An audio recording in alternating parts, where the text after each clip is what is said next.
Muy buenas noches a todos, sean todos bienvenidos al Centro de Estudios Nueva Génate Perdón, la buenas Fundación. noches.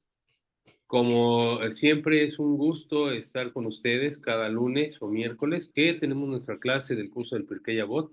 Vamos a estar transmitiendo la clase eventualmente en Facebook y también lo vamos a mantener cargado en nuestro canal de YouTube, en donde todos los invitamos a que pasen a suscribirnos a nuestro canal si no lo han hecho.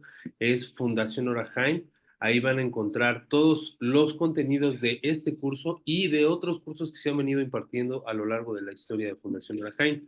Este año cumplimos ya 5 años de transmisiones, de trabajo, de estar constantemente con ustedes, compartiendo, desarrollándonos, creciéndonos en la espiritualidad y en el desarrollo personal, por lo cual a nosotros nos llena de mucho gusto. Y también trabajando con toda clase de rabinos que nos han llevado de la mano en este desarrollo, en este crecimiento personal. Uno de ellos, queridísimo para nosotros, nuestro querido Rabbi Shelkakwa, quien es el que imparte el curso de esta noche y quien nos ha acompañado en los últimos ya año y medio, casi 2 años, en el trayecto de la fundación. Así que recordemos la dinámica de la sala, cámaras encendidas, por favor, y micrófonos apagados para la disertación. Y después tendremos un periodo de preguntas y respuestas, dependiendo la disponibilidad y el tiempo, para poder interactuar con el rap. Sin más por el momento, dejo la sala completamente en las manos de Rabasher. Bienvenido, Rap. Sí, buenas noches, Israel, buenas noches a todos. Baruch Hashem, otro día más para estudiar, pues, acá en nuestro curso de Pirkei Avot. Baruch Hashem, hoy estamos en la Mishnah número 6 del capítulo 1. Estamos empezando esta Mishnah. Y bueno, vamos a entrar en materia enseguida. Dice aquí en la Mishnah número 6, dice, Yehoshua ben Prahia y Nitai de la ciudad de Arbel recibieron la tradición de sus antecesores. Joshua ben Peragia solía decir, búscate un maestro, adquiere un compañero y juzga las acciones de todos los hombres con benevolencia. Es una de las mismas, yo digamos, más conocida por toda la gente, el tema de hacerse un maestro es algo que ya se viene enseñando hace mucho tiempo. Y vamos entonces a analizar un comentario acá de Rabino Marcos Lehmann, obviamente también con un toque de lo que es la Hasidut y eso que de pronto vamos analizando. Básicamente, es importante recalcar que hay una gran diferencia entre hacerse un maestro y hacerse un compañero, además después de los roles de cada uno. De hecho, vamos a ver que los sabios a veces dicen que el compañero es a veces más importante que el maestro. Sin duda el maestro se necesita, pero a veces el compañero tiene una relevancia bastante buena. Dice acá, precisamente una pequeña introducción sobre los autores de la Mishnah. Dice, los discípulos y sucesores de los dos Yosef fueron Joshua en Pragia y Nitai Darbel, los sabios de nuestra Mishnah. Pequeña ciudad situada entre Séforis y Tiberíades. Vivieron y enseñaron en la época en la que se estableció la soberanía de los príncipes hashmoneos, época feliz y muy intensa espiritualmente. Aunque ya en aquel momento oscurecían en el panorama las disputas y disensiones internas que ocasionarían más tarde tantas desgracias a nuestro pueblo. O sea, ya se empezaba, a pesar de que era un momento de mucha intensidad espiritual, también habían luchas muy grandes, habían divisiones, habían grupos que se habían separado un poco de la tradición. Por ejemplo, tenemos a los que son los Perushim, creo que una vez los mencionamos, no sé si lo mencioné aquí.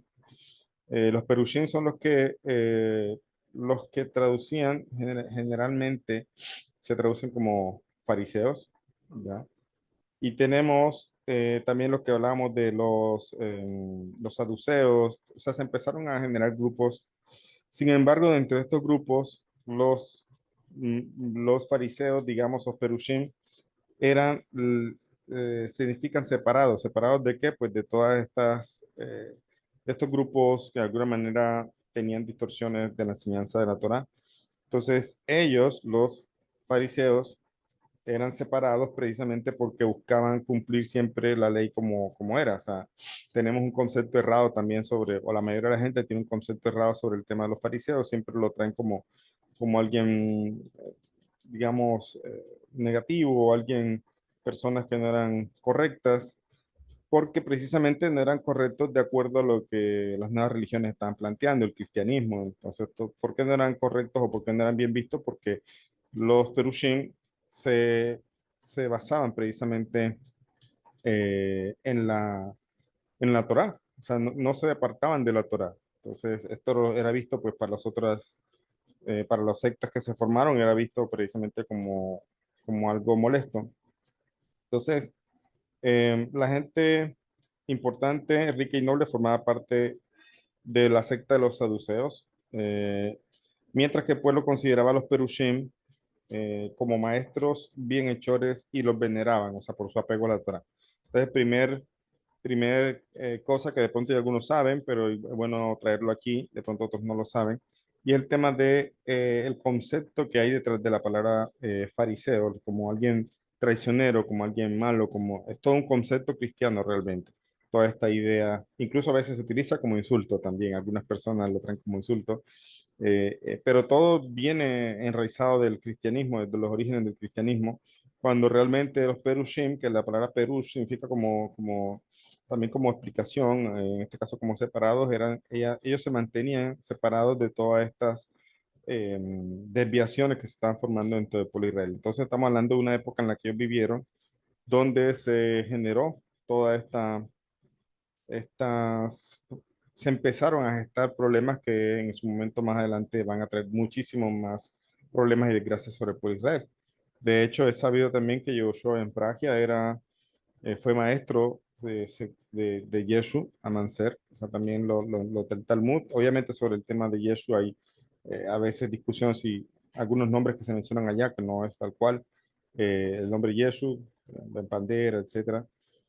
Pero hay quien dice que precisamente él tenía un alumno que se desvió, que al final después terminó haciendo Abodazara con una roca, etcétera, y hay quien dice que se refiere a Joshua Manser.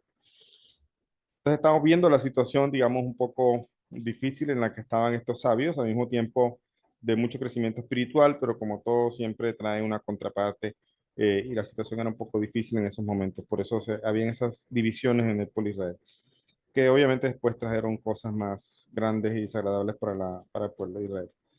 Ahora, en esta situación es precisamente donde nuestros sabios nos dicen, hazte un maestro y búscate un compañero o adquiere un compañero. En el hebreo la palabra adquiere es como de comprar, pero en este caso comprar puede ser una mala traducción, porque la persona pensaría que está comprando un amigo, una persona, y eso no es correcto, sino que denota algo que nos cuesta.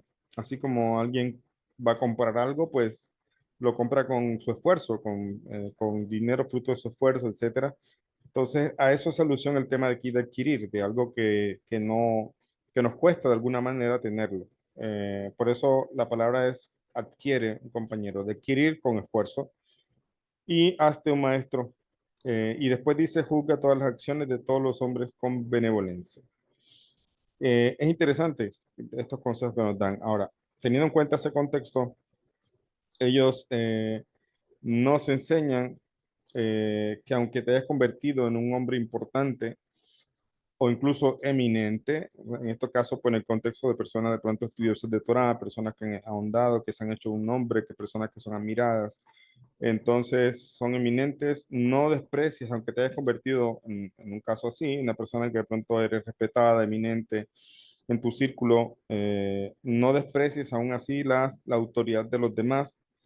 Tenla en cuenta para aumentar tus conocimientos y sométele tus decisiones, o sea, dialoga, conversa. O sea, es un tema que también vamos a ver más. Ahorita cito otro que están en el tratado de Nidá, en el Talmud, en el tratado de Nidá, donde se habla también de algunos consejos que nos ayudan a todos los judíos a mantenernos vamos a decirlo, en la humildad, mantenernos donde debe ser, no dejarnos llevar a veces por las situaciones, de pronto hay muchas cosas buenas que uno desarrolla, que uno estudia, que uno aprende y que de pronto empiecen otras personas a exaltarte de buena manera las cosas que haces, entonces también eso puede causar a veces sin darse cuenta la persona que se acrecente el ego y esto es una de las cosas que nos están advirtiendo aquí los sabios, diciéndonos que aunque te hayas,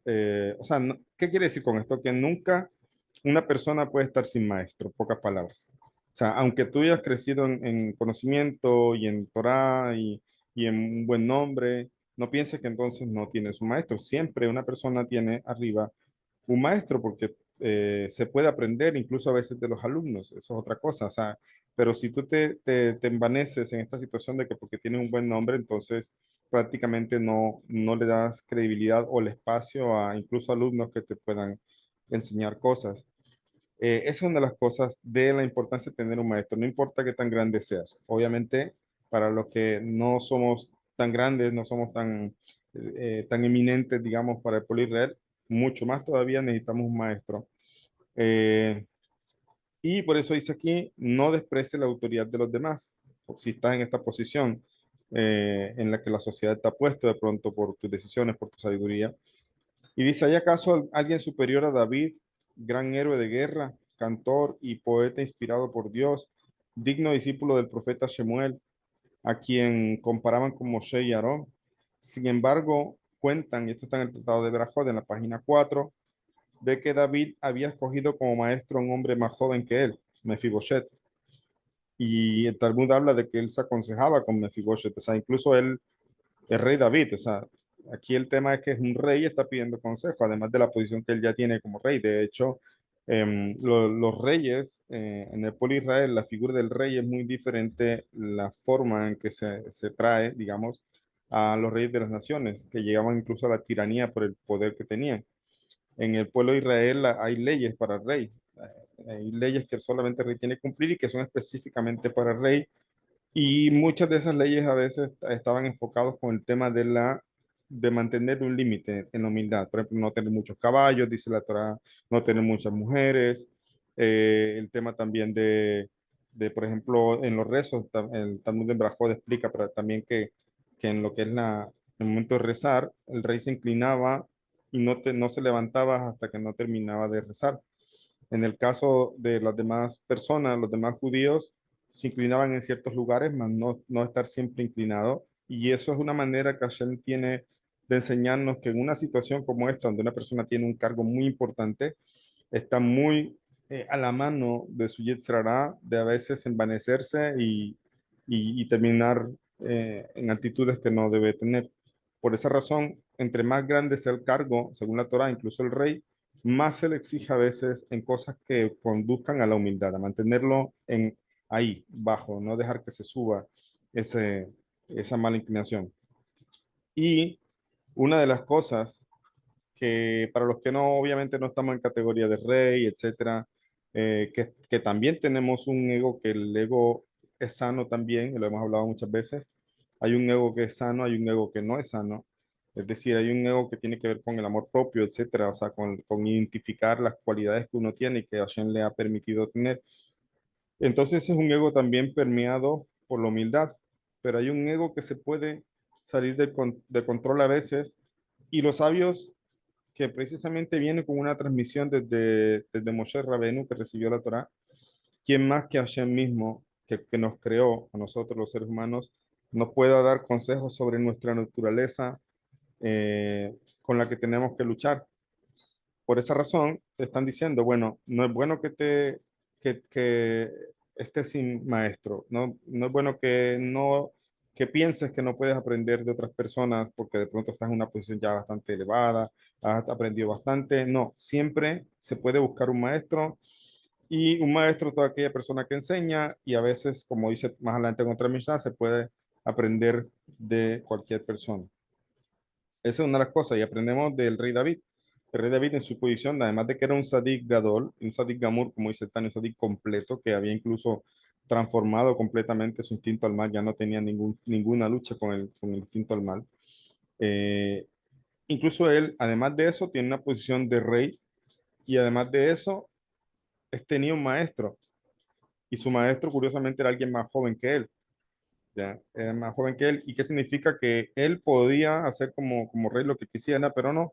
Él llamaba a veces y discutía algunas decisiones, algunas cosas que estaba por dictaminar, las consultaba con Mefiboset y más aún, Mefiboshet a veces le hacía, digamos, cambiar o reanalizar lo que iba a hacer. O sea, el rey David incluso podía, vamos a decirlo así, como retractarse de algo que iba a hacer solamente por el consejo de Mefiboshet, un hombre que no era rey, un hombre que era más joven que él, y aquí vemos la grandeza relacionada siempre con la humildad. La realeza, la sefirá de Malhud o la realeza siempre está relacionada con la cualidad de humildad. Entonces es algo que no se debe perder. ¿Y quién más que Rey David para enseñarnos esto? Entonces, ¿quién era Mefiboshet? El hijo de su amigo Jonatán, uno de los más eminentes estudiosos de su tiempo. Con él discutía los asuntos a veces y lo examinaba todo y cuando tenía que tomar una decisión o pronunciar un fallo, consultaba primero a Mefiboshet y no se avergonzaba de rectificar lo que había decidido si éste se lo aconsejaba. O sea, no se avergonzaba de retractarse si bajo el consejo de Mefiboshet lo que iba a hacer de pronto no era lo más correcto o no era lo más adecuado. Entonces, aún el rey David en su grandeza no se avergonzaba de escuchar el consejo y no solamente escuchar el consejo, sino de darle la razón a quien la tiene, que como dicen por ahí, la razón, el que tiene la razón, pues uno no pelea con la razón, dicen.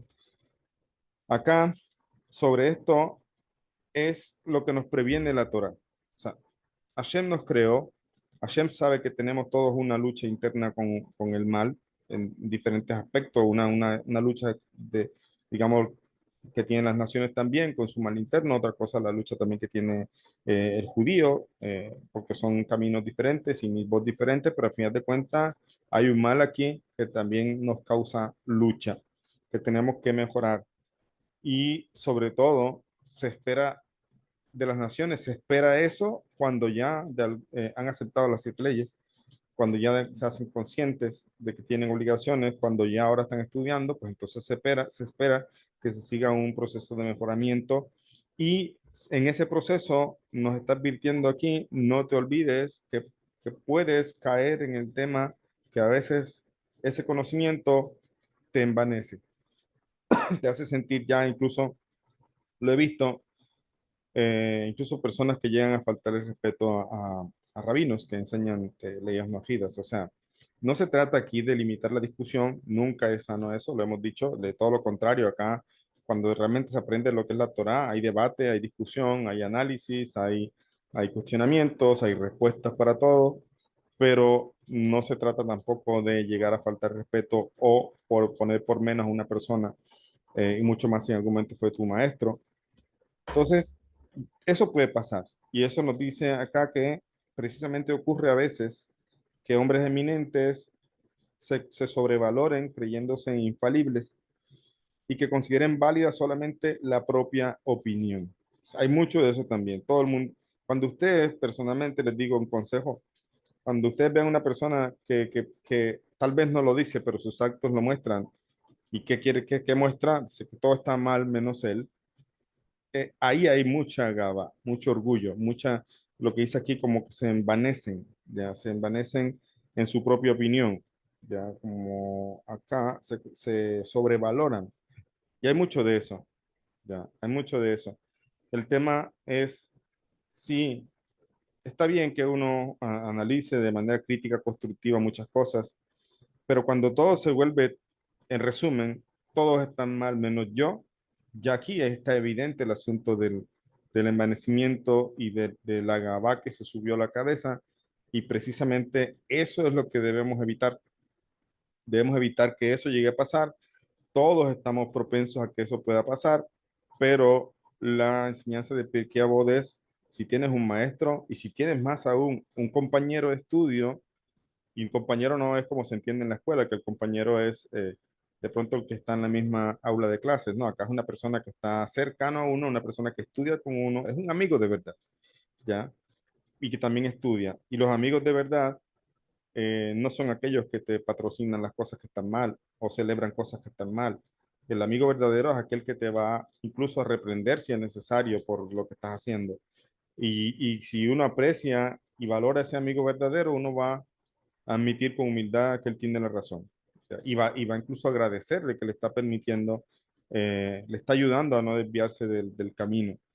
Entonces, he allí dos consejos que nos dan los sabios, porque el mal está al acecho, vamos a decirlo así, incluso está dentro de nosotros ese mal y está esperando la oportunidad para envanecerse inclusive con lo bueno.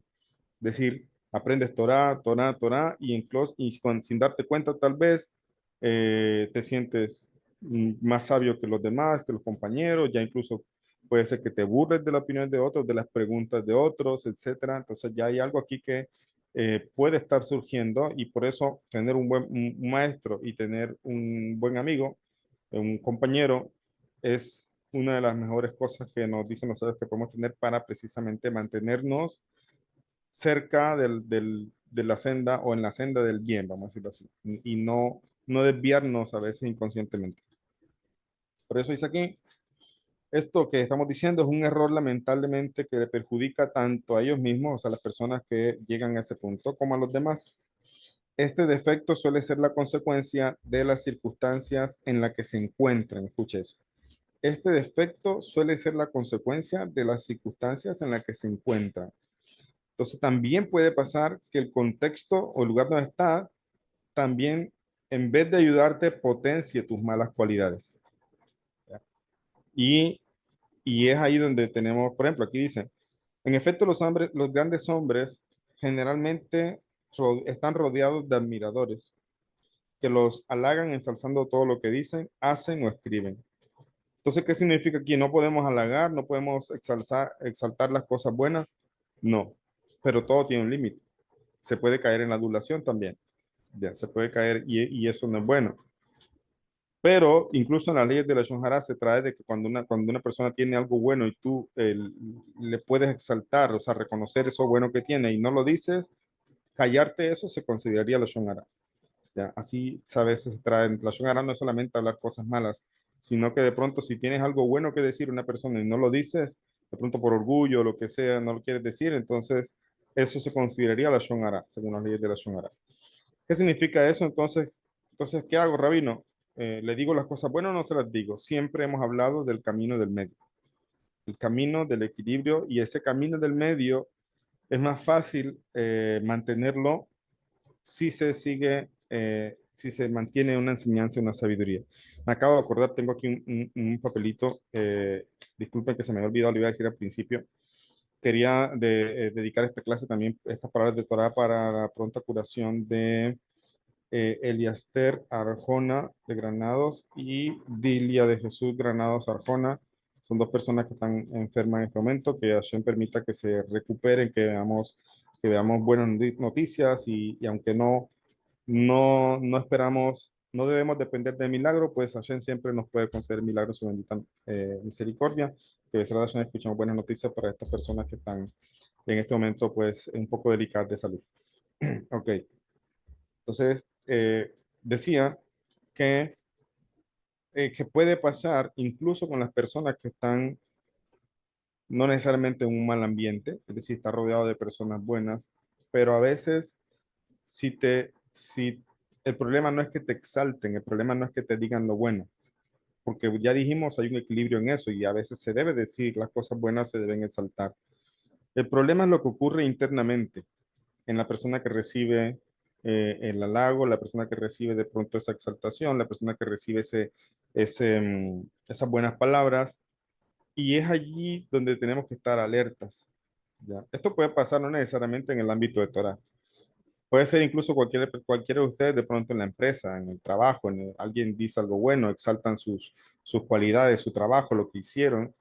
Entonces, sin duda, esto es bueno. Sin duda esto trae alegría, nos satisface, nos hace sentir orgullosos de las cosas que estamos haciendo. Pero hay que recordar también que aún en eso también hay que ponerle un poquito de freno, y no dejar que eso se salga de control. Entonces el contexto, como dice aquí, perdón, se me cerró la cámara. El contexto es precisamente algo que puede eh, es claro que a veces puede perjudicar cuando no es un contexto sano, pero incluso a veces que es un contexto sano, mm, puede pasar que estos hombres, como está diciendo aquí, estos hombres que generalmente están, hombres sabios o hombres grandes, de pronto están generados de admiradores, entonces generalmente reciben estos halagos, entonces él mismo tiene, que manejar eso internamente. ¿Cómo lo manejan? Hay varios consejos. Uno que dijimos, porque estamos hablando de entender de que él debe estar alerta con esta situación, que no se salga de control. Y hay otro consejo que era el que estaba citando hace un momento, que dejo un momento de lado el Pirkei Avot y traigo acá una cita que trae el Tania, pero es porque lo tengo a la mano, pero realmente la cita es del Talmud en Nidá, en el Tratado de Nidá, donde dice eh, que a la persona se le dice sé justo, o sea, sé un sadik y no seas un malvado, no seas un rasha. Y al mismo tiempo, aun si todo el mundo entero juzgándote por tus acciones te dice que eres un sadik, considérate como un rasha. Escuchen, es un consejo. Ya. Es el consejo que los sabios nos dan. Es decir, aun si todo el mundo te exalta por tus acciones, o no estamos hablando que sean mentiras, pueden ser verdades que están exaltando a la persona por todo lo que él en realidad ha hecho, por todo lo bueno que ha hecho. Entonces dice, considérate a ti mismo como un rasha. Es decir, hacia adentro, tú en tu trabajo personal, cuando te digan todas estas cosas, una manera de ponerle freno a ese mal interno que se va a crecer es considérate como un rasha. ¿Qué significa eso? Es decir, mira, en verdad escucha lo que dicen, Baruch Hashem, da las gracias, pero tú mismo te dices a ti mismo, bueno, en verdad yo tengo tanto que trabajar. Ya, todavía me falta tanto. O sea, no estoy como que si ya lo logré todo. Y este punto se tiene que entender, por eso la palabra como la resalté. ¿Por qué? Porque también en el Pirkei Avot, más adelante en el capítulo 2 dice, no seas malvado en tu propia estimación. ¿Ya? Esa es una de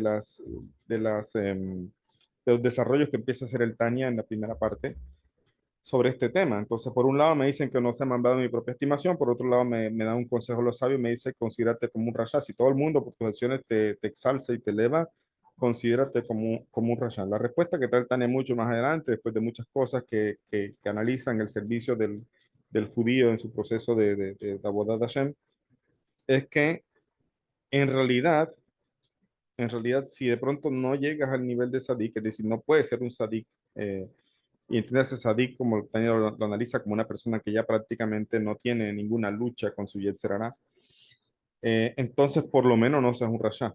Es decir, quédate en un camino del medio, vamos a decirlo así. Y por otro lado, el tema es que no te dice considérate un rasha. Por eso aquí tampoco se contradice en la Mishnah que vamos a ver en el capítulo 2 cuando dice no seas malvado en tu propia estimación. O sea, por eso no está diciendo que considérate un rasha, sino como un rasha. Es decir, como una manera de ponerle freno al ego para que no se vaya a subir, pero en realidad no eres un rasha. Ya. Es una manera de ponerle freno a toda esta situación que puede surgir internamente, incluso puede llevarte a que todo esto pase lo que diga aquí, que los hombres se llenen, se, se, se llenen, digamos, de ego ellos mismos y entonces se sobrevaloren. Ese es uno de los consejos que nos traen los sabios, que tiene que ver con esto que está aquí. Por eso dice aquí, en efecto, los grandes hombres están generalmente rodeados de admiradores que los halagan, ensalzando todo lo que dicen, hacen o escriben. Es por ello que lo que Yehoshua Ben Pragia nos exhorta a que nos busquemos un maestro, un profesor. Si es poco tu saber y tu poderío, búscate un hombre capaz de instruirte. Y si eres grande, poderoso, no desprecies a tu prójimo. ¿Ya? No pienses que es vergonzoso deliberar con los demás. Es decir, bueno, si en verdad tú eres, digamos, el más grande de los grandes, lo aprendemos incluso en esta parasha que pasó, en Yitro, ¿ya? Dice que precisamente Yitro viene de la palabra yeter, que también significa como agregar. Y explica Rashi que ese era uno de los nombres de Yitro, que también significaba como que se agregó algo. Y dice, porque en mérito de él se agregó algo a la Torah. Así está dicho, dice Rashi. Porque gracias a Yitro se agregó algo a la Torah. ¿Y qué fue lo que se agregó? Y cuando uno va a mirar qué fue lo que se agregó, resulta que lo que se agregó a la Torah fue el consejo que Yitro le dio a Moshe. ¿Ya? Donde le dijo, no está bien lo que estás haciendo, deberías delegar personas así y así que se hagan cargo de los temas y si no se pueden resolver, pues entonces que vengan a ti, etcétera, etcétera. Eso fue el consejo de Yitro, es lo que se agregó a la Torah. ¿Ya? Esas palabras de Yitro a Moshe. ¿Y a quién se la está dando Yitro? A Moshe, nada más y nada menos, que es el hombre más grande, vamos a decirlo así, más grande, literalmente el hombre más grande de ese momento en la humanidad, y al mismo tiempo el más humilde de todos. Ese es el contraste, es la paradoja de la grandeza, la verdadera grandeza.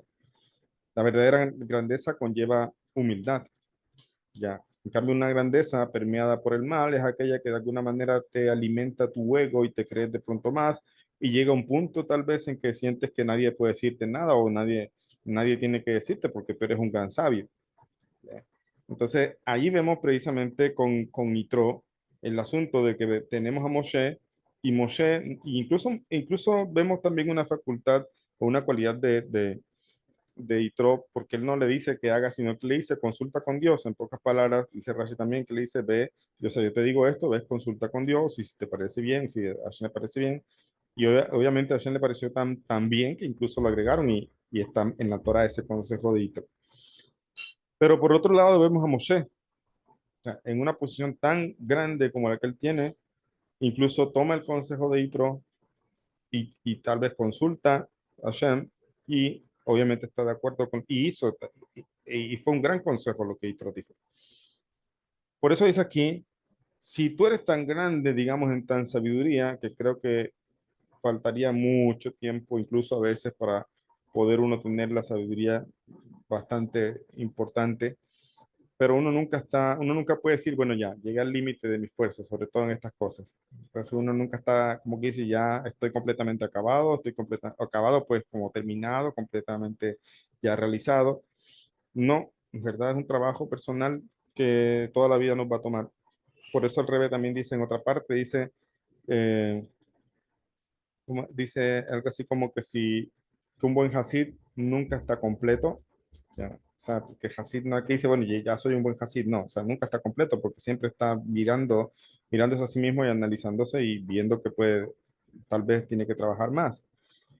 Y ese es lo que dice aquí, si tú estás en ese punto, entonces por lo menos no debes pensar que es vergonzoso deliberar con alguien que de pronto está por debajo de ti, como el caso de Moshe y Tro, y someterle tus decisiones, guiarte por ellos en tus acciones, y después te dice, adquiere un compañero, ¿ya? Para estudiar la ley con él. Por eso nosotros en el hebreo, en el lenguaje, en el argot del estudio de la yeshiva, siempre hablamos del jabruta, ¿ya? El jabruta es el compañero de estudio con el que uno delibera.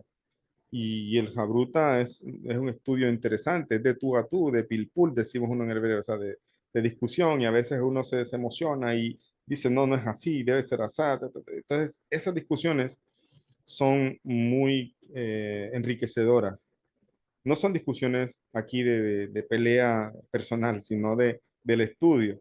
Y uno dice, no, no, no me parece así. El otro dice, no, yo creo que sí es así. Y empiezan a deliberar y tal vez encuentren las bases para darse cuenta que tal vez los dos tienen razón o que tal vez uno tiene la razón, el otro no. Y si no llegan a un consenso, pues ahí está el rabino que les puede ayudar, se acercan al rabino, entonces les ponen su inquietud y el rabino les orienta. Así se estudia en Israel. Esto no es un mal consejo para las naciones, que establezcan una compañía de estudio. Ya no importa que estén lejos. Yo, por ejemplo, mi hija bruta no está aquí en la ciudad. Yo me conecto en las tardes a estudiar con él. Ya, hoy hablaba precisamente de que hoy no hay excusa con estas tecnologías. Yo generalmente estudiamos de 2:30 todos los días, 2:30 hasta las 2:30 de la tarde. Ya, y en verdad avanzamos mucho y sin embargo los estudios no van con afán, ese es el punto. Tenemos un mes y medio en una sola página de la Gemara, no hemos pasado de allí, ¿ya? ¿Pero por qué? Porque el afán aquí o el avance no se mide en páginas, se mide en profundidad, ¿ya?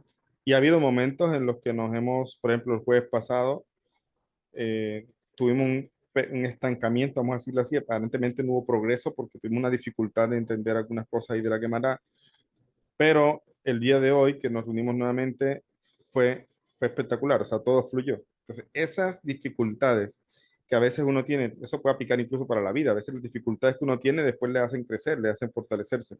En el estudio también es igual. En el estudio a veces uno tiene dificultades y todo, pero el afán no es pasar páginas, no es terminar un libro rápido. El afán aquí es integrarlo a ti, integrar ese conocimiento a ti. Y, no, y más allá de integrarlo en la mente, en el intelecto, es poder irlo bajando a los actos, ¿no?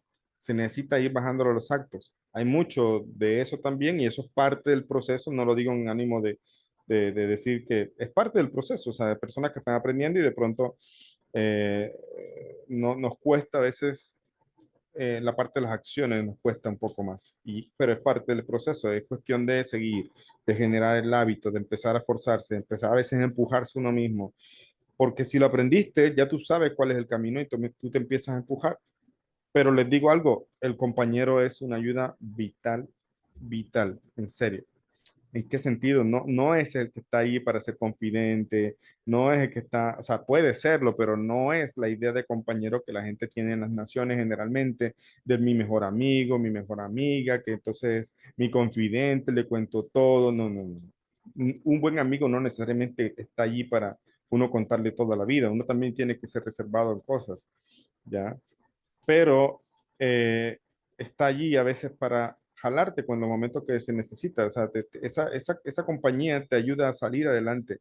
Hay momentos que no estamos de ánimos y ese otro amigo te jala un poco. En el estudio también pasa así. Hay momentos que uno no está a veces como con muchas ganas por situaciones, etcétera, pero el amigo te llama y te dice, vamos a estudiar hoy. Entonces, hay un sentido de responsabilidad que te jala a cumplir en principio, pero después en los minutos que empieza el estudio, en verdad te sientes, o sea, te recargas batería, te emocionas nuevamente y ahí está el punto, pero cuando uno estudia solo, uno como que está muy a su manera, ¿ya? Entonces, si hoy quiero estudiar, si mañana no quiero estudiar, no me siento bien, tal cosa, es como el tema de ir a trabajar, pensémoslo por un momento. No, no hay aquello de que le llamo al jefe y dijo, jefe, en verdad no me siento muy bien hoy emocionalmente, no voy a ir a trabajar. O mañana, jefe, todavía no me he sentido muy bien. Mañana voy a trabajar. No, si sigues así te van a sacar el trabajo, van a buscar otro, ¿ya? Entonces, a veces, seamos sinceros, yo creo que todo aquí nos ha pasado, que a veces de pronto se presenta uno un compromiso por el sentido de la responsabilidad. A veces nos toca empujarnos, aunque por dentro no queramos, aunque por dentro estamos un poquito muertos o decepcionados, o lo que sea, pero el sentido de la responsabilidad nos empuja a hacerlo. Y acá, lo haces porque tú tienes un compañero, un jefe al que responderle. Pues si eso es con el jefe, pues mucho más con Hashem, ¿ya? Que no es un ser humano, que es el que te creó. Entonces, y si te unes con un compañero, en verdad, el compañero te va a llamar, te va a decir, mira, estudiamos, no estudiamos, entonces ya se genera una responsabilidad y esa responsabilidad es sana porque te va a ayudar a salir cuando de pronto tú lo necesites o él cuando lo necesite te va a ayudar, tú lo vas a ayudar, lo vas a jalar. Ese es el trabajo en equipo. Y si en algún momento llegan a tal nivel de intimidad que puedes comentarle las cosas, tienen algo personal que hablar, pues Baruch Hashem, también se puede hablar. Ese es el tema de lo que dice aquí, que precisamente nuestros sabios han dicho que a veces incluso el compañero es más importante, entiéndase que los dos son importantes, pero que a veces el compañero es más importante en el sentido que con el compañero te puedes hablar de tú a tú. A veces está frente al rabino, esa sensación de autoridad, siente como una distancia a veces y a veces no te sientes, puede ser, no, no siempre así, pero puede ser que de pronto no te sientes en la comodidad de expresarle las cosas o de preguntarle o de insistirle en un tema que no le has entendido o decirle, rabino, disculpe, en verdad con todas las explicaciones que me ha dado todavía no estoy de acuerdo, pero no porque diga que lo que usted está diciendo es falso, sino porque todavía no lo entiendo, necesito que me aclare un poco más. Entonces, a veces las personas se limitan un poco por esa diferencia de estatus, vamos a decirlo así, de alumno a maestro. Sin embargo, un buen maestro también entiende eso. Y a veces un buen maestro hace sentir esa distancia no tan lejana, o sea, no siente esa lejanía no le hace sentir al alumno esa lejanía, porque precisamente está allí para ayudarle a bajar, digamos, ese conocimiento y no para alejarlo. El Ramak, el Rabbi Moshe Cordovero, explica en su libro de Tomer de Borah precisamente de que el maestro que se envanece, o sea, que digamos hace las cosas simplemente pensando en sí mismo o por engrandecerse en su enseñanza, causa una desconexión con el alumno. La luz benéfica de la Torá, la luz benéfica de Hashem mismo, por eso el que se une a un sabio de la Torá o un maestro también se une a la Shekhinah, a Dios. Entonces, si ese maestro está un poco lleno de ego, dice entonces, él corta la luz benéfica que debe descender sobre su alumno y entiende esa luz benéfica como precisamente algo que le ayuda a mejorar todo lo que es sabiduría, todo lo que le ayuda en sus actos, todo lo que ayuda a corregirse. Pero ese maestro que se envanece, entonces lo que hace, dice en términos cabalísticos el Ramaj, hace que la sefirá de Tiferet se eleve y entonces eso causa una desconexión o hace que el flujo benéfico de la Torá no descienda sobre sus alumnos. Pero di todo lo contrario con un maestro que es humilde. Dice, beneficia a sus alumnos. ¿Y cómo los beneficia? Cuando las personas sienten que van creciendo, sienten que van mejorando sus vidas, sienten que van aprendiendo, sienten que están siendo otras personas, eso precisamente también es beneficio del maestro. O sea, a través del maestro, pues, de su conexión con el maestro. Entonces, a veces puede encontrar un maestro en que, por ejemplo, mi rabino de bendita memoria, lo menciono mucho porque lo admiro muchísimo, la verdad, me dolió muchísimo su partida, todavía me duele, la verdad, y todavía me siento como huérfano, pero él tenía algo que podía confundir a la gente en el sentido de que él era tan familiar con cualquier persona que de pronto una persona podría pensar que él no sabía mucho, ¿ya? Pero en verdad él era una persona muy sabia, sabía muchísimo, alajá, todo, pero no se sentía a veces como esa pared, ese muro entre él y la persona. O sea, era muy jovial, muy cordial, te hace sentir bien, te hace sentir cómodo. Eso es apegarse a un sabio que te beneficie precisamente la luz benéfica de la Torah que tiene a los que se acercan. Y, sí, pero sin embargo, a veces eso no ocurre así con facilidad o a veces no es tan fácil que pase la noche a la mañana. A veces es más fácil que pase con el compañero porque la persona se siente de igual a igual. Los dos estamos aprendiendo. No se siente otro tipo de cercanía. Entonces, por eso dice aquí, los intercambios de ideas entre iguales encaminan hacia el descubrimiento de la verdad. Y así lo enseñan nuestros sabios en Berajot. Dice, solo el intercambio y la búsqueda colectiva nos permite apropiarnos de la ciencia contenida en la Torah, o sea, del conocimiento divino contenido en la Torah. Entonces, ¿qué pasa aquí? Puede pasar que una persona, eh, la Torah que quiere, como decíamos, las buenas palabras que recibe de las personas cercanas se dejan envanecer. Estos dos, maestro y alumno, maestro y compañero, son dos cosas que Hashem nos dice que debemos conseguir para mantenernos, si tenemos que o sea, conseguir obviamente un buen maestro y un buen compañero, obviamente, pero son cosas que nos ayudan entonces a mantenernos en esa línea. Y esto tiene que ver con algo que por un momento me adelanto a alguna Mishnah que está mucho más adelante. Desgraciadamente la vamos a ver en los próximos meses porque la verdad está bastante adelante en el Pirkei Avot. Pero hay una cosa que para mí tiene que ver acá y la cito también y es en la Mishnah número 7 del capítulo 5, ¿ya? Que que también hay que saber distinguir entre un sabio y un pseudo sabio. Ya, la misma número 7 del capítulo 5 nos dice así, dice, 7 cualidades distinguen al sabio del necio. ¿Ya? El sabio nunca toma la palabra delante de quien le supera en sabiduría o en edad. Nunca interrumpe a su interlocutor. No contesta con precipitación. Hace preguntas precisas y contesta como es debido. Discute las preguntas en el orden que le han sido formuladas. Si no ha aprendido algo, lo reconoce con franqueza. Se inclina ante la verdad. El necio hace todo lo contrario. ¿Ya? O sea, ese tema de que la persona se envanece o se puede envanecer por los comentarios de otro, puede ser que en verdad está haciendo una buena labor, puede ser que no, puede ser precisamente que los que le están exaltando también tengan las mismas malas cualidades que la persona que no necesariamente un sabio, puede ser una persona cualquiera que de pronto incluso él se percibe como sabio y de pronto, y como decía hace un momento, el tema de que todo el mundo está mal menos yo, va a haber siempre va a haber personas que le siguen, o sea, como que dice, todo el mundo tiene sus fans, ¿no? Entonces eso es algo que ocurre en realidad, pasa en el mundo, o sea, no, hay gente que admira incluso a delincuentes, eso es una cosa que también la psicología lo estudia, etcétera, o sea, en el mundo va a haber gente que va a mirar y que va a tener su fanaticada, vamos a decirlo así, y no necesariamente son buenas personas, ¿ya? Sino que el tema aquí es que hay una similitud o una cercanía en sus cualidades con el otro, por eso le exalta, por eso se conecta con su enseñanza, aunque esté llena de malas cualidades. Ese es el punto que lo que quería decir con el tema de lo que beneficia al sabio y lo que produce el verdadero sabio y el conocimiento de la Torá de manera que se adquiere con humildad, donde realmente la persona se va a beneficiar. Entonces, ¿cuál es el pseudo sabio? Dice aquí, en el español decimos así, pseudo sabio.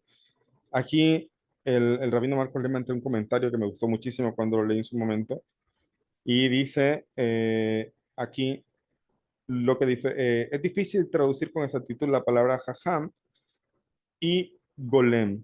La palabra que utiliza la Mishnah para que traducimos como pseudo sabio es golem.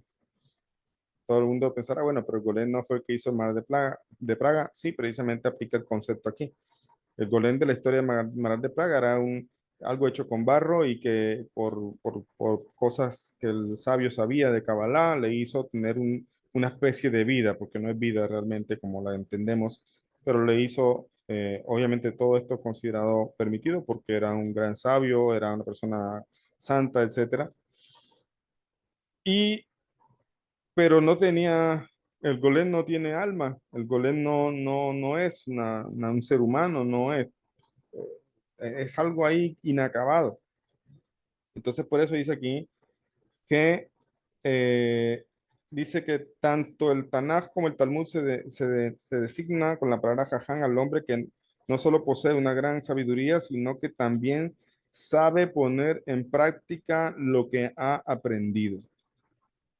Entonces, si te dice la Mishnah, búscate a un rabino, obviamente tienes que buscar un rabino que te ayude, un buen rabino, y uno tiene que mirar los actos de la persona. Incluso que lo que te esté diciendo, el conocimiento que te esté dando, tú dices, wow, definitivamente, qué grande, pero sus actos dejan mucho que desear, pues no es una buena persona de la que debes aprender. ¿Ya? No, entonces, no es lo correcto. ¿Quién es el verdadero sabio? Aquel que sabe poner en práctica lo que ha aprendido. Tal vez no sea perfecto, tal vez se equivoque también, obviamente, pero tiene la grandeza de reconocer, como dice aquí más adelante la Mishnah, si dice acá, si no ha aprendido algo, lo reconoce con franqueza. También no le va a costar pedir disculpas, incluso que sea un alumno, ya, o una persona que de pronto no está en su posición. Ese es un sabio que pone en verdad en práctica su conocimiento. Pues el estudio de la Torá solo tiene sentido cuando el hombre sigue el camino de la ley, o sea, de la Torá y de la Halajá, cuando gracias a ella consigue desarrollar sus cualidades y combatir sus defectos. O sea, no es solamente estudiar Torá, no es solamente saber, no es solamente ir a una charla y dar una clase porque he aprendido mucho. Pregúntate a ti mismo, ¿y qué tanto practicas? ¿Qué tanto estás poniendo en práctica esas luchas que tienes? Esa enseñanza que estás aprendiendo con tus luchas personales, ¿ya? Entonces, de seguro que de pronto la persona no sea perfecta, pero sabe reconocer en sí mismo las dificultades y tratar de moldearse él mismo. Esa es la verdadera sabiduría, la que conduce a que las prácticas y las cualidades se vayan transformando. Hay una historia del Talmud de que una persona fue a poner una queja al tribunal porque había una rama de un árbol del vecino que le estaba incomodando, que pasaba hacia su campo, etcétera. Y el rabino le dijo, mira, venga mañana para resolver su caso.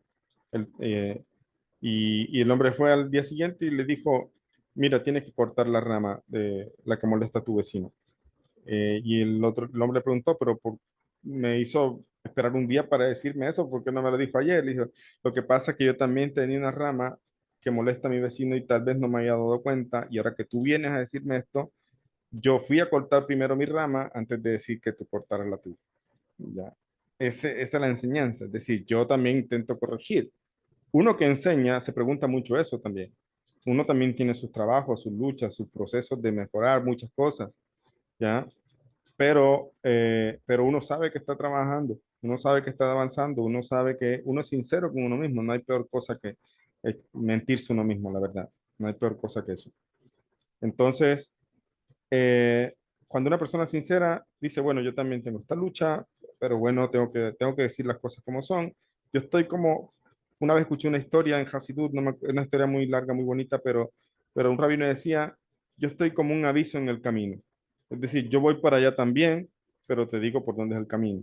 Yo creo que así me siento yo también, como persona que enseña, como rabino. No soy perfecto, tengo mis luchas, tengo muchas cosas que trabajar, pero aquí estoy diciéndole cuál es el camino, vamos para allá, vamos a caminar juntos.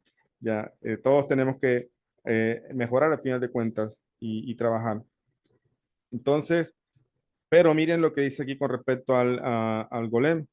Dice, pero la Mishnah que estamos comentando emplea un solo calificativo eh, para expresar lo opuesto al jajam, y es el golem. Dice, para captar exactamente el sentido de la palabra golem. eh, bueno, me salté una cosa. Acá dice, el verdadero sabio es el que aplica en su manera de vivir, en su comportamiento con el prójimo, la sabiduría contenida en la Torah. O sea, que aprende para hacer. Estudiamos para hacer. Todo esto que estamos estudiando no es para acrecentar nuestro conocimiento.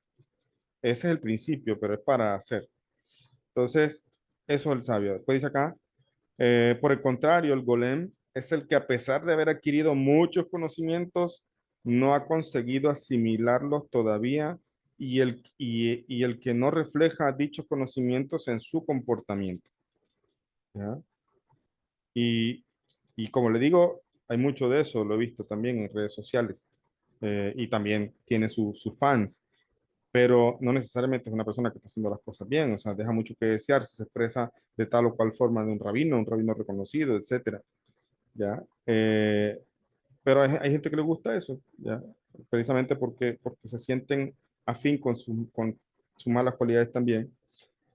Por eso, el golem es aquel que aprendió mucho, no está negando de que pronto sepa mucho, pero no dice lo que practica. O sea, digo, no practica lo que dice, perdón. Entonces ahí saca más adelante.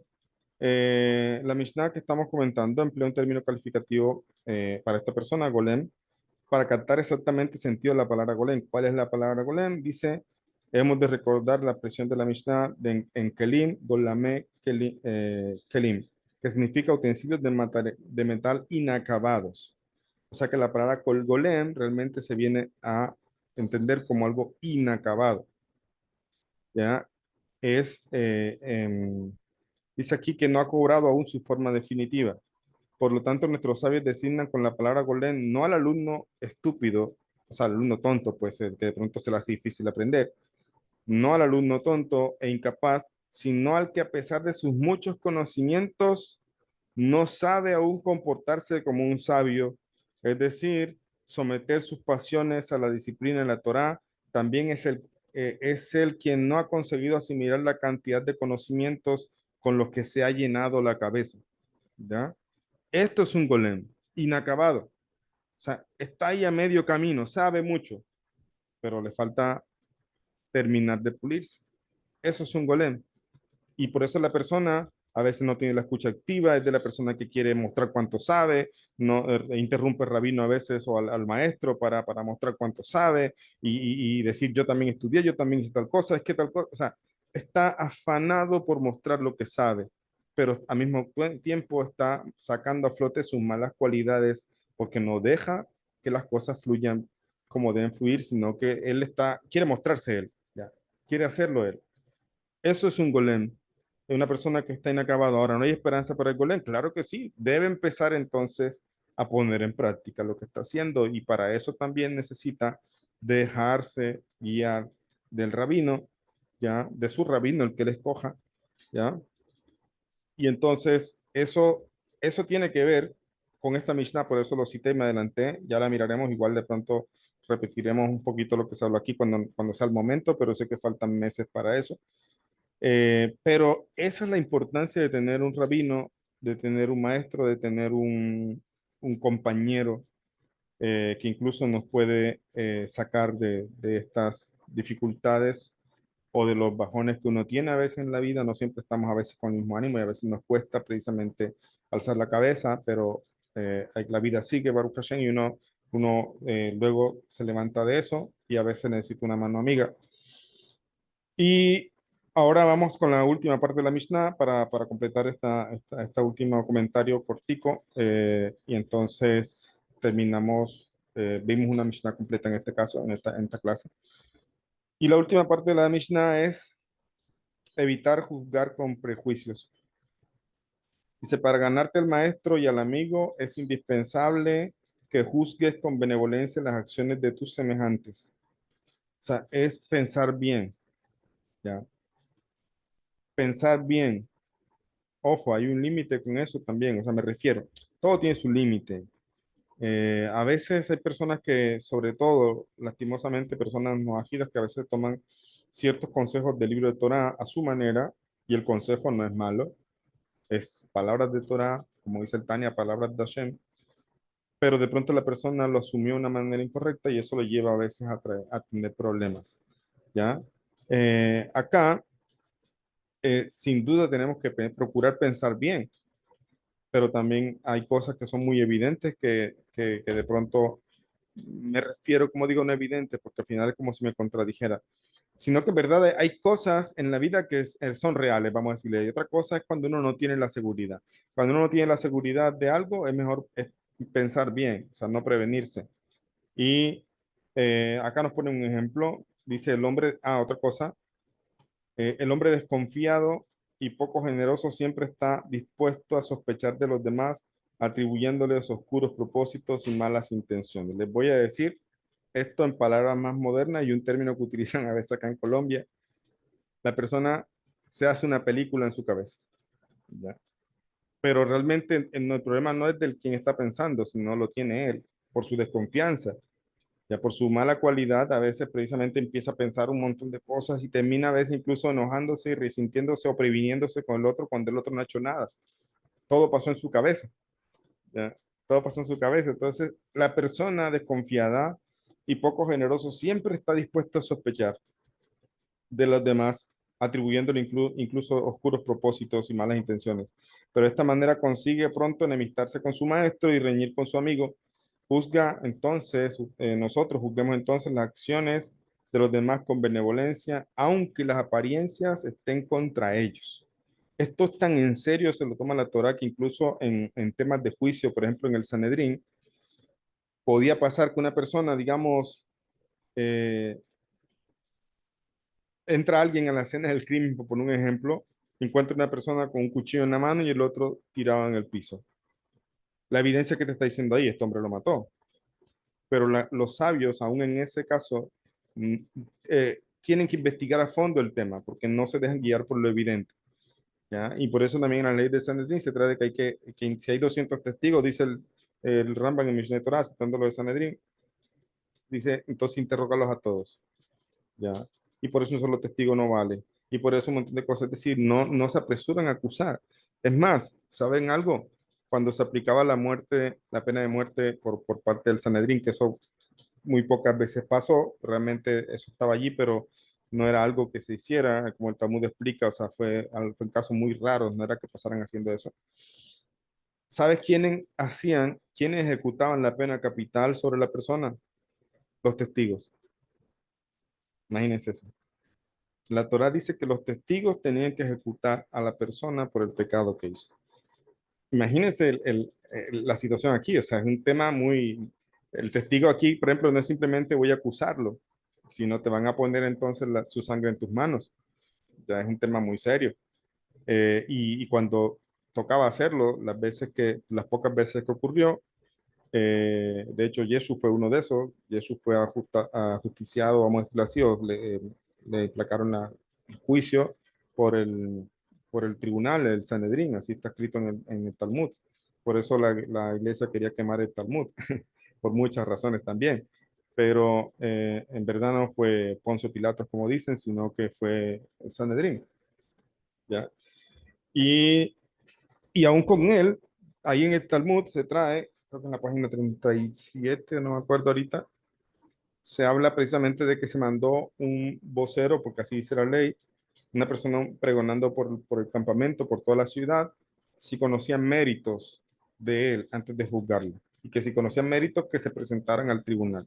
O sea, aún con él se hizo todo el procedimiento que había que hacer. Y por eso, aunque las cosas parezcan muy evidentes, ya dice, piensa para bien. Dice, aunque las apariencias estén contra ellos, piensa para bien. Y con esto termino. Dice, sucedió una vez, cuentan nuestros sabios en el Talmud en Shabbat, en la página 127, que un criado sirvió a su amo durante 3 años. Cuando le pidió su salario, el amo, que era rico, le dijo, no tengo dinero ni ninguna otra cosa que darte. El criado regresó, pues, tristemente a su país. Ahora bien, algunas semanas más tarde, el amo fue a ver al criado y trajo su salario y le colmó excesivamente regalos y le preguntó, dime si me consideraste un mal hombre cuando te negué lo que te debía. De ninguna manera, repuso el antiguo criado, nunca dudé de tu buena fe, aunque las apariencias estuvieran en contra de ti. En efecto, dijo el amo, en efecto, por culpa, eh, eh, dice acá, en efecto, dijo el amo, en caso de que, el caso es que aquel día yo era un hombre pobre, sin recursos. ¿Cómo puede ser si dice que era un hombre rico y lo tenía empleado? Entonces, a aplicar. Dice, por culpa de mi hijo Hircanos, que se negaba a estudiar Torah, había hecho voto de consagrar toda mi fortuna al santuario. Pero mis amigos me convencieron de que renunciara a mi juramento porque lo consideraban insensato. Y como he vuelto a ser dueño de mi fortuna, me he apresurado en librarme de mi deuda. Fuiste muy benevolente conmigo, quiera Dios algún día ser también un juez benevolente contigo. Ser también un juez benevolente contigo. Ese es el punto. Ahí realmente preguntémonos si nosotros en esa situación hubiéramos hecho lo mismo. Es una situación bastante interesante, pero el hombre pensó bien de su amo. De seguro que tiene también muchos argumentos, trabajó tantos años con él, vio cómo era él, entonces prefirió pensar bien. Y el hombre había hecho una promesa, un neder, que eso se debe anular. Son promesas que a veces no son correctas. Sobre eso hay un tratado en el Talmud, Nedarim, que explica sobre las promesas que una persona se puede hacer y que a veces hay que anularlas, o que incluso si una persona escucha que el otro hizo, entonces debe procurar anularlos, etcétera, porque a veces hay promesas que la persona se puede hacer que no son correctas. Y de hecho, por eso nosotros se nos enseña no tratar de hacer promesas. Por eso decimos siempre bli neder, ¿ya? Sin promesa. Eso no es una simple muletilla, eso es una manera de decir, bueno, voy a cumplir, pero no es un neder, o sea, no tiene esa categoría esta promesa.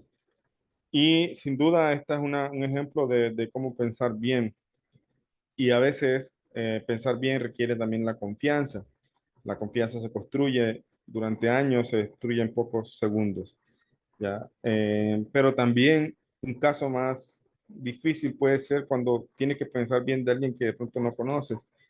Y aún así siempre se puede pensar bien y buscar la manera de analizar las cosas, tener un sesgo positivo de las cosas. ¿Ya? Eso es una cosa que los sabios nos dicen aquí. Y recuerden lo que dije en clase pasada cuando hablaba de que el Baal Shem Tov enseña de que a veces, por ciertas situaciones de los juicios divinos, a la persona se le presenta una situación para que vea, en la que él vea, para que él juzgue y así entonces él ser juzgado. ¿Ok? Entonces ahí tenemos muchísimo en una misma tan corta, pero al final salió con mucha riqueza la enseñanza de todos los consejos para la vida. Y bueno, aquí terminamos esta Mishnah la Mishnah número 6. Pasaríamos a las 7 veces en la próxima clase. No sé si tienen preguntas, por aquí hay unos comentarios del chat. Mi fiducia era lisiado, sí, hijo Jonathan, sí. Golet no tenía alma, así es. Dice acá la señora Belkis, eso es verdad, Rabino, así es que se sabe. Yo la verdad me quedo corta con algunas pruebas, así es, Baruch Hashem. Eso es humildad. Dice, aun cuando a un rabino no se sabe no se debe ni de tutear, para mí es faltarle al respeto. Así es, o sea, es un tema de respeto. En el hebreo no hay ese usted, digamos, del español. Entonces uno dice él, dice Arab, el rap. Entonces suena como muy tercera persona, pero en verdad, como no hay el usted y el tú, entonces uno sí, y el tú sí hay, uno dice ata, pero ata suena también como muy, a veces no muy respetuoso. Y generalmente por cabod al rap se le dice a rap tal cosa, o sea, el rabino dice tal cosa, el rabino es una manera así, es tal cual. Ok, no sé si tiene alguna pregunta, algún comentario, tienen 5 minuticos para escuchar. Ok, estimado Rob, gracias por la clase. Vamos a empezar con la parte de preguntas y respuestas. Tengo la mano de la estimada Lorena Aguilar. Bienvenida, estimada. Saludos y adelante. Hola, buenas noches a todos. Buenas Yo noches, Lorena. ahorita que mencionaba de las promesas, o sea, he oído que creo que antes de Rosh Hashanah, no sé, hacen como un ritual para Ujú. anular promesas. Entonces, yo me quedé con la duda de si eso se aplicaba para el Noa Ejida o si el Noa Ejida, no sé, tiene el mismo peso una promesa o cosas así. Gracias. Sí, sí, muy buena pregunta. Sí, de eso en Rosh Hashanah se hace una Atarat Nedarim, o sea, como anulación de promesas. Y hay un procedimiento tal cual en la Ajá, como tú dices, que se tiene que hacer. En verdad, esto es para el judío. Ya, es exactamente para el judío. El consejo, digamos, universal es el tema de, en verdad, procurar no prometer, sobre todo incluso promesas con Dios. O sea, a veces una persona dice, te prometo que voy a hacer tal cosa. Hay promesas que son inválidas, por ejemplo, te prometo que voy a comer kasher, por ejemplo, es una promesa que no es promesa, eso es mi obligación como judío de comer kasher. Entonces, hay muchos detalles con respecto al tema de las promesas, por lo que los sabios nos aconsejan de no entrar en estas cosas. A veces en estas promesas puede ser que se consiga un voto o no. Y a pesar de que no tiene el mismo rigor para las naciones, hay un buen consejo de no hacerlo, ¿ya? De no, de pronto no asumir cosas sobre la persona que en verdad pueden ser absurdas o cosas así. Si más bien se puede hablar de buenos propósitos, que es diferente el asunto. Tener buenos propósitos, buenas metas que hacer, etcétera. Eso es importante hacerlo y sobre todo también la importancia de cumplir con la palabra. Ya, si una persona dice voy a llegar a tu casa o nos encontramos en tal lugar, tal día, tal hora, pues tratar de cumplir. O sea, siempre aquí vemos la importancia de la palabra precisamente y yo creo que esa puede ser una enseñanza universal, pero no necesariamente tiene que hacerse todo el procedimiento de Atarat Nedarim como lo hacemos los judíos, pero es una excelente pregunta. Sí, Gracias, Rap. Y otra pregunta, ay, perdón. sí, sí. Adelante. Este, ay, me fue.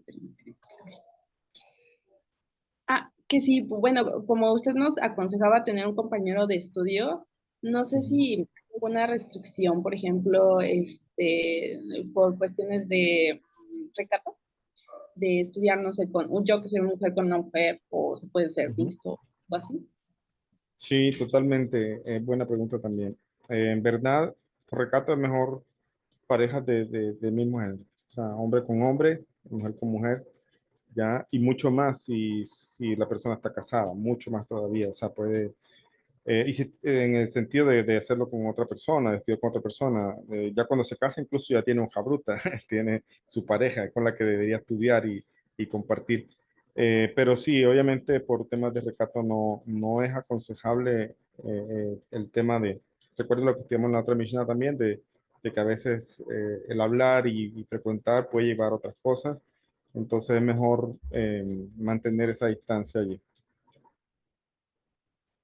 Sí. Gracias. Bueno, muy buena pregunta. Muy bien. Tenemos la mano levantada, la estimada Norma. Adelante, estimada Norma. Buenas noches. Rabino, Buenas quiero noches. ver si entendí un poco bien esta parte con lo del Ujú, amigo, porque sí redunda, me retuena lo de sí pensar bien, eso cuesta mucho de ujú, pensar bien, ¿no? Cuando las cosas son evidentes a veces de las personas cercanas a uno. sí, Pero luego todo lo que mencionó del amigo, hace un compañero. me viene a mí como en todo lo que usted dijo, que, por ejemplo, para yo tener un buen amigo, primero tengo que trabajar en mí, en yo ser un buen amigo, o me equivoco, porque la Sí, verdad que es bien difícil tener amigos. Decir a alguien, a mí en lo personal, a mí me cuesta mucho decir es mi amigo, porque es algo, sí. es una palabra que hemos agarrado muy general, ¿ya? Ujú. Es mi amigo, pero en realidad, con todo ya lo que usted explicó, digo, bueno, entonces es que a mí me falta trabajar en ser amigo, ¿no? En eso, en tener la confianza, en pensar bien, me gustó lo que explicó del golem, ya había yo escuchado eso, entonces, pero siempre decía yo, ah, no, pues le falta. Entonces, en vez de ver qué le falta al otro, es que a mí también me falta entonces esto, lo que veo en el otro. No sé, me Sí, hizo... mira, de hecho, en una vez le escuché a uno de mis jabrutas, porque bueno, el primero que tuve, después él viajó a hacer Shelichut fuera de Israel, después tuve entonces otro jabruta ahí en Jerusalén, pero me acuerdo que mi primer jabruta, él me dijo, mira, conseguir jabruta es como conseguir pareja. Es decir, muy pocas veces, a pesar de que puedes estudiar con alguien, muy pocas veces llegas a un kesher, o sea, como una unión, una química, vamos a decirlo así en términos modernos, con una persona. Y por eso no hay que sentirse mal. O sea, puede uno ser buen amigo, pero puede haber una persona con la que uno se conecta mucho más allá y de pronto genera una amistad bastante profunda. Y aun cuando es así, tiene uno que saber cuidarla porque a veces por mucha confianza termina a veces chocando y dañando lo que hay. Entonces, lo que tú dices es cierto, o sea, no es fácil conseguir un buen amigo, eso es cierto. No es fácil conseguir una buena amiga en este caso tuyo. Entonces, pero no hay que cerrarse a esa oportunidad, puede que sea que sí. A veces las prevenciones están en uno por ciertas situaciones. Conozco personas que a veces precisamente han abierto su confianza y les han defraudado, entonces se vuelve entonces un poco más reacio a abrir nuevamente su confianza a otra persona, pero uno tiene que ser muy crítico y a veces no darse cuenta que no necesariamente la persona con la que está nuevamente tratando es igual a los casos que ya pasaron, o sea, es el tema de saber uno ser crítico y también se puede establecer una buena conexión de estudio benéfica y todo en otros aspectos también, pero ya digo, no solamente estudio, sino de pronto consejos, otras cosas así. Pero de pronto no necesariamente es la mejor amistad, es decir, no es lo más unido el tema, pero hay una buena amistad. Es más, yo te digo algo, cuando hay esa conexión así, esa química muy fuerte, es cuando más tiene uno que estar con las alarmas alerta. Es decir, alarma no desconfianza, sino porque a veces esa cercanía puede derivar en un choque y se puede dañar el tema. Entonces, cuando hay una cercanía, una química, vamos a decirlo así, muy fuerte con esa amistad, entonces también es importante ahí mantener los límites uno mismo, los límites sanos de esa amistad para que las cosas no choquen. A veces con la persona que no es tan cercana, pues es más fácil tener ese límite porque ahí ya surge. Pero no hay que negarse la oportunidad de que eso pase. Siempre se puede tener, ¿ya? Ahora, nosotros vivimos en un mundo donde tenemos que estar muy alerta de las cosas. El mundo está muy caótico, hay mucha gente lastimosamente mala, etcétera. Yo recomiendo, y últimamente lo he recomendado mucho, el libro de Sesgo de Positividad que el Rebe nos trae en la página de Jabal lo encuentra, porque el Rebe dice, este sesgo de negatividad es positivo, dice el Rebe, porque es innato y es bueno porque es la manera de protegernos. O sea, de alguna manera es bueno tener como esa desconfianza en cierto aspecto, pero de pronto se puede también torcer esa desconfianza en donde la persona se imagina cosas que no son. Entonces, una manera de equilibrar esas dos cosas, yo creo que es estudiando el libro Sesgo de Positividad, que está basado en las enseñanzas de Rebe, para entonces ir equilibrando ese asunto y entonces de pronto eso conduzca a tener encontrar una amistad de una manera sana también. ¿Ok? Gracias. Bueno, chicos, ha sido un placer. Baruch Hashem, me encanta cuando preguntan, la verdad, se sigue trayendo más cosas a la enseñanza. Los felicito a los que participaron también y gracias a Israel. Entonces nos veríamos en la próxima clase. Muchas gracias, Raf. Gracias a todos. Gracias, Raf. Bendiciones. Excelente noche. Sí. Mucho. Bueno, que pasen buenas noches. Chao, chao. Shalom, bendiciones Chao. para todos. Gracias a